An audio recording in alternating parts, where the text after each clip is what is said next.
In 1665, the City of London was a jumble of timber and tar. Buildings jutted out over alleys like crooked teeth, their upper floors nearly touching over the lanes below. The city was a tinderbox of oak frames and pitch-covered walls, with 100,000 souls crammed inside ancient Roman walls. But on the night of Sunday, the 2nd of September 1666, a single spark from an oven gave rise to the greatest inferno the country had ever seen. What followed wasn't merely a fire, but a thermal hurricane. Flames roared at 1,700 degrees Celsius, hot enough to melt lead cathedral roofs into silver waterfalls and crack cobblestones like eggshells. East winds screamed through the streets, turning church spires into torches and propelling fireballs from exploding Thames warehouses. This was urban annihilation on a scale surpassing the World War II Blitz.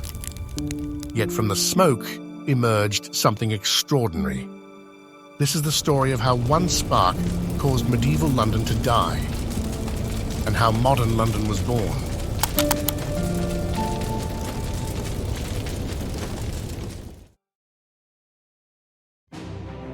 The clock strikes 1 in a slumbering London. In Thomas Farriner's bakery on Pudding Lane, the ovens that bake bread for the King's Navy still radiate heat. Farriner, exhausted from a long day's work, forgets to fully extinguish the embers. A stray spark finds its way to a pile of discarded flour sacks, and within moments, flames begin to dance. Thomas Dagger, Farriner's young apprentice, wakes with a start. The acrid smell of smoke fills his lungs and panic sets in. He races to alert the household, his heart pounding in his chest. As the family scrambles to safety through an upstairs window, Dagger turns back, realizing the maid is missing. He finds her paralyzed with fear, refusing to jump. Despite his pleas, she remains frozen, and Dagger is forced to leave her behind as the inferno engulfs the bakery. Lord Mayor Thomas Bloodworth arrives on the scene, roused from his bed by frantic messengers. Sleep still clouding his judgment, he surveys the growing blaze with disdain. "Pish! A woman might piss it out," he declares, waving off calls for more aggressive action. His fatal underestimation will haunt him in the days to come. As dawn breaks, the true horror of the situation starts to become clear. 300 houses are already reduced to ash, and the fire shows no signs of slowing. An east wind, as if conspiring with the flames, howls through the narrow streets, pushing the inferno westward. Chaos erupts along the waterfront. The usually bustling Thames becomes a highway of escape, with boats overflowing with terrified residents and their hastily gathered possessions. Rumors spread faster than the fire itself. Whispers of a Dutch plot to burn the city sweep through the panicked crowds. Citizens arm themselves, eyeing every stranger with suspicion. In the confusion, a French watchmaker is nearly lynched before cooler heads prevail. As night falls, the fire reaches London Bridge. The city holds its collective breath, praying the river will halt the fire's advance. But the bridge, lined with houses and shops, becomes a conduit for destruction rather than a barrier.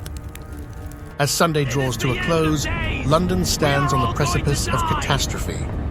The Great Fire, born from a simple act of negligence, has grown into an unstoppable force.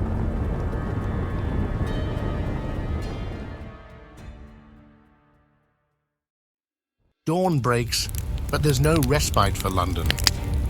The fire, having devoured much of the city's eastern quarter, rages uncontrolled. The sun rises, a dim red orb, barely visible through the thick smoke. 300 years of history have been reduced to ash overnight, and the inferno shows no signs of slowing. Samuel Pepys, his eyes red from smoke and lack of sleep, frantically buries his prized Parmesan cheese and wine in his garden. The fire is too hot, for the very stones of the churches, he mutters, casting a fearful glance at the approaching flames.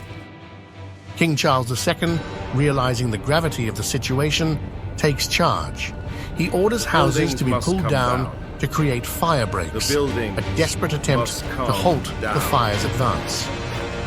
The Duke of York leads a group of soldiers and volunteers, their faces grim as they demolish homes in the path of the flames.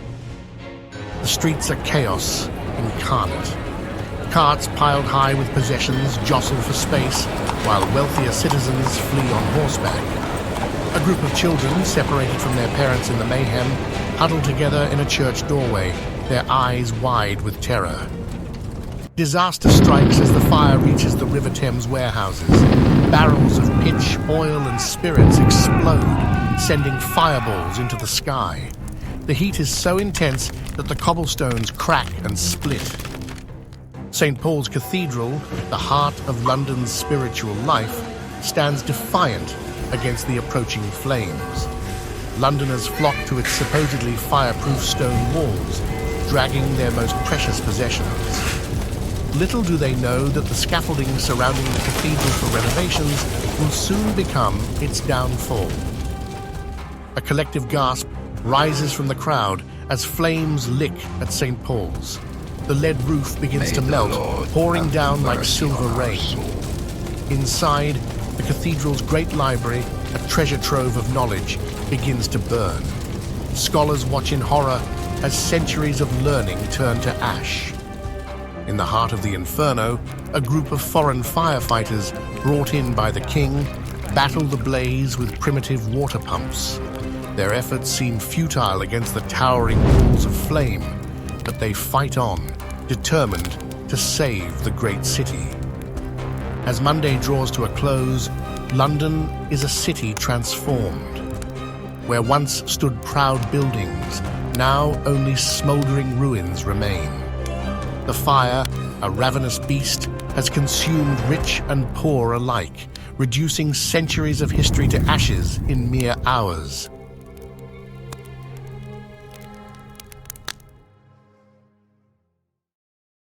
The sun struggles to pierce the thick blanket of smoke enveloping London. The city, once a bustling metropolis, now resembles a war zone. Exhausted firefighters and volunteers, their faces blackened with soot, continue their seemingly futile battle against the inferno. The fire, now in its third day, shows no signs of abating. It continues its westward march, devouring everything in its path. The air is thick with ash and the acrid smell of burning timber, making every breath a struggle. King Charles II, his eyes red-rimmed from lack of sleep, convenes an emergency council. "Gentlemen," he says, his voice hoarse, "we must take drastic action or lose London entirely." The decision is made to use gunpowder to create larger fire breaks, a dangerous gambit that could either save the city or hasten its destruction. The first controlled explosions rock the city. Buildings crumble under the force of the gunpowder, creating wide gaps in the fire's path. The sound of collapsing structures mingles with the roar of the flames, creating an apocalyptic symphony. In a moment of high drama, the gunpowder strategy pays off. A massive explosion at Pye Corner creates a firebreak that the flames cannot cross. For the first time in days, the fire's advance is halted. A cheer goes up from the exhausted firefighters, though many wonder if it's too late to save what remains of the city. As night falls, an eerie calm descends on London. The fire, while still burning, is no longer the all-consuming monster of previous days. In the refugee camps, people gather around makeshift fires, sharing what little food and comfort they can. As Tuesday draws to a close, London stands at a turning point. The Great Fire, which has raged for 3 days and consumed much of the medieval city, is finally being brought under control. But the cost has been enormous. Thousands are homeless, livelihoods have been destroyed, and the very fabric of the city has been altered forever.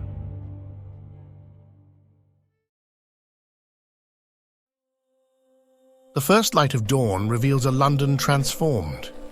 Where once stood a bustling metropolis, now lies a smouldering wasteland. The air is thick with ash, and an eerie silence blankets the city, broken only by the occasional crash of weakened structures finally giving way. In Moorfields, makeshift refugee camps stir to life. Thousands of displaced Londoners wake to face another day of uncertainty. Among them, a young mother named Elizabeth Peacock cradles her newborn, born amidst the chaos of evacuation. She names him Phoenix, a symbol of hope rising from the ashes.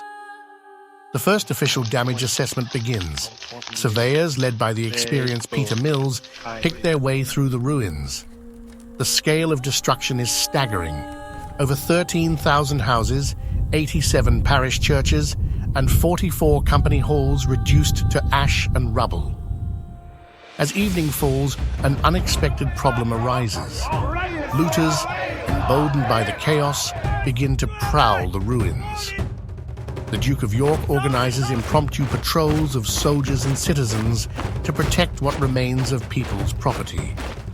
A tense moment at the temple as small fires reignite, threatening the legal district.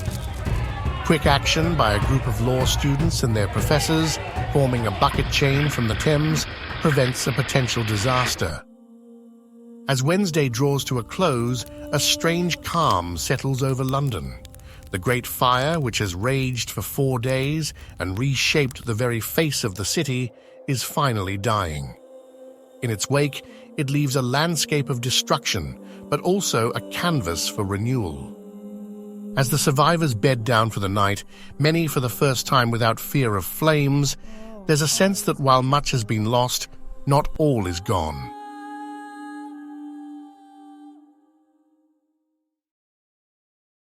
The first light of dawn creeps over a London forever changed. The air, still heavy with ash, carries an eerie stillness. For the first time in 5 days, the roar of flames is absent, replaced by an almost deafening silence. A cry goes up from the smouldering ruins. The fire is out! It's over! The news spreads like wildfire, an irony not lost on the weary populace. Cheers erupt, mingled with sobs of relief and disbelief.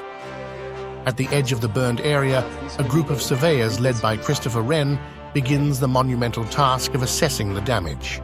Wren's mind is already racing with plans for a new London, one of wide streets and grand stone buildings.